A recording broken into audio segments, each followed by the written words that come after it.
Hello guys, this is Mohammad Badruddin back again with the insecurity serialization vulnerability module, and today we are going to explore another component of the web applications, and especially in insecurity serialization, the component named as gadget chains.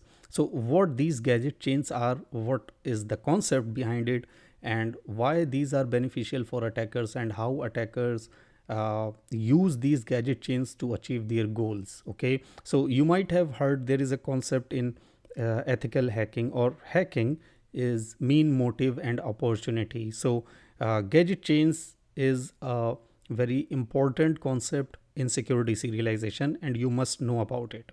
So in the context of web application, a gadget chain is especially associated with exploiting vulnerabilities, particularly in the area of serialization and deserialization of the data. Fine. So gadget and gadget chains both are different thing.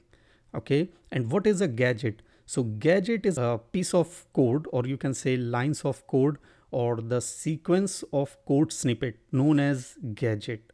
But if we talk about gadget chains, so suppose we have many gadgets, okay, or more than one gadgets, and we try to chain those gadgets to achieve some specific goal, or to process some specific flow of the process.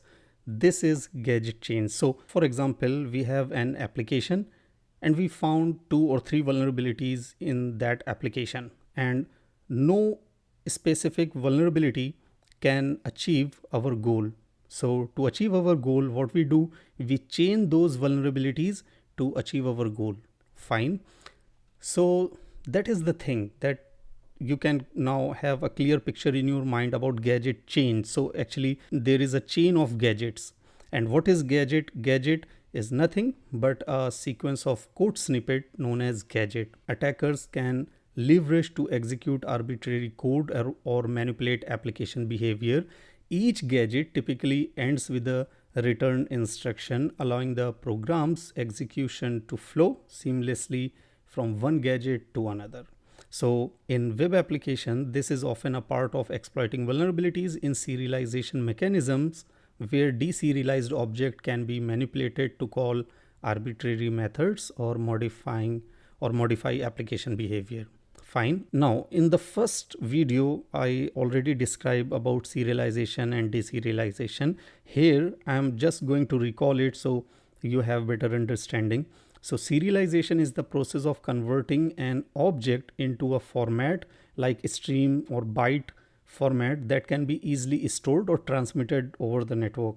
Fine. Now once you reconstruct that object which you converted into the stream or bytes, once you reconstruct that stream into the object's original value or object's original form, that is known as, or that reconstruction process is known as deserialization. But the problem here, if the deserialization process does not validate the input properly, it can be manipulated by the attacker. That we all know.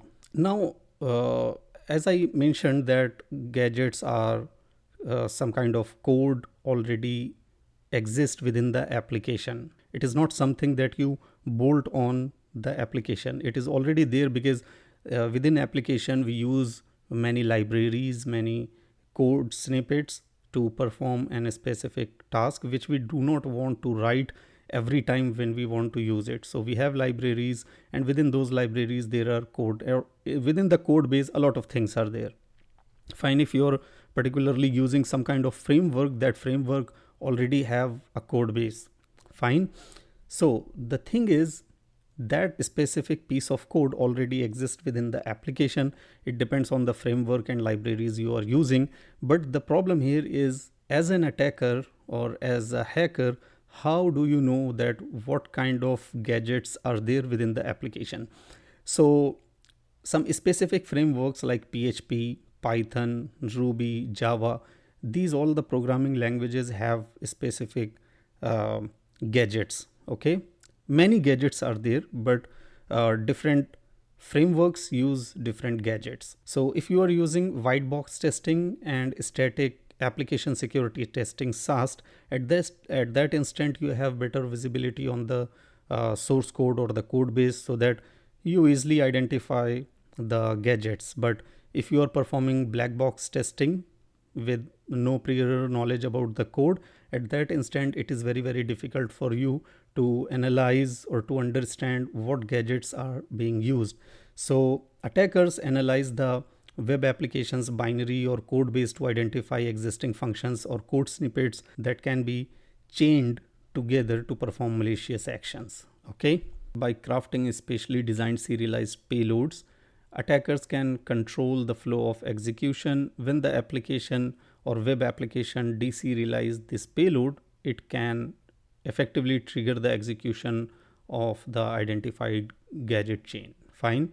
Now once this is executed, the gadgets perform various operations as dictated by the attacker, such as executing shell command or accessing unauthorized resources or accessing sensitive data or exfiltrating sensitive data, whatever is that.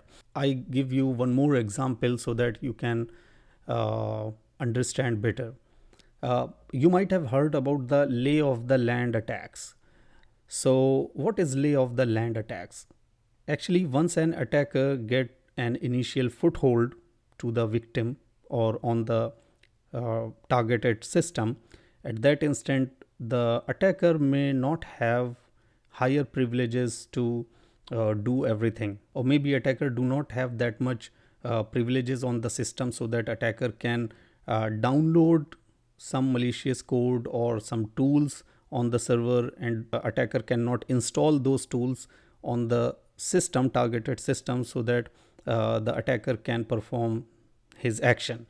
But the thing is, a lot of features are there already within the targeted system that an attacker can use to perform lateral movement or to perform privilege escalations. Okay, like if the target system is Windows, and on that target system an attacker can execute PowerShell, because PowerShell is a part of Windows system, and if the PowerShell is already installed on the system or already there on the system, at that instant an attacker can use it to achieve his purpose or to achieve his goal. Similarly, command prompt, a lot of features or tools already there within different operating systems, right? That lay of land attack can be possible because the features or the utility or tools already installed on that targeted system, it's already exist on the targeted system. Similarly, gadget chains or gadgets are already there within the application. Attacker need to identify it and use it. That's it. And that piece of code which we call gadget itself is not a malicious payload. It is a genuine line of code that can be exploited. Fine. So you must understand that. Now I will highly recommend you guys to read this. I already describe anything whatever is written here. You just need to read it. Okay. Now there is one more thing which I want to cover before moving to the next. The missing thing here is the type of gadget chains in the applications. So the first type of gadget chain is return oriented programming.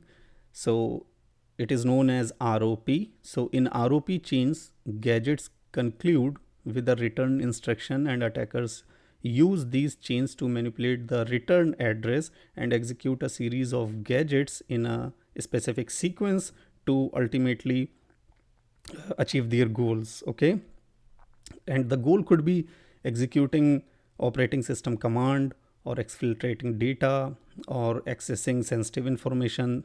Anything could be their goal. Now the second type of gadget chain is jump oriented programming, JOP. Okay, so in JOP gadgets, these are actually linked through jump instructions rather than returning instructions. Okay, so this can help circumvent certain protections in place that guard against return based attacks. If you have knowledge or understanding about the stack overflow, buffer overflow, you know how these works. Okay, right now this is not our focus. Our focus is more about web applications. The third type of gadget chain is object oriented programming chains. So these OOP chains exploit specific methods or properties of objects, especially in the languages like Python, Ruby, or Java.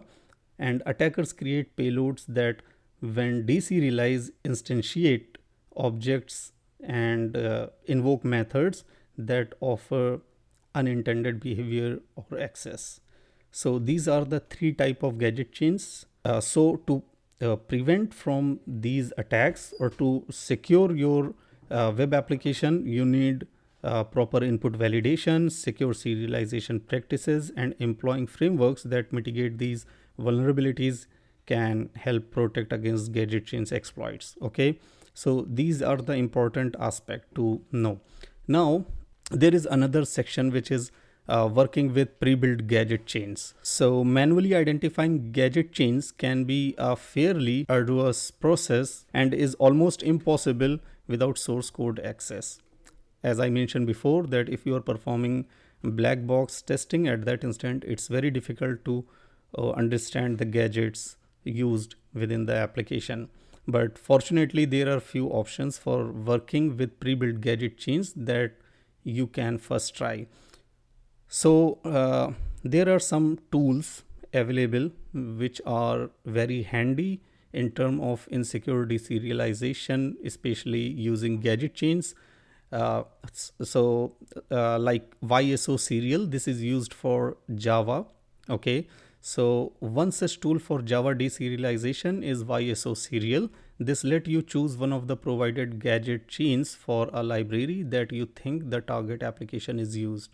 So uh, we will download this from the GitHub and we will try to use it, and we will see all the options or all the gadget chains provided by the YSO serial. It provides you ability and it makes your life as an ethical hacker a bit easier to work with gadget chains and exploiting it.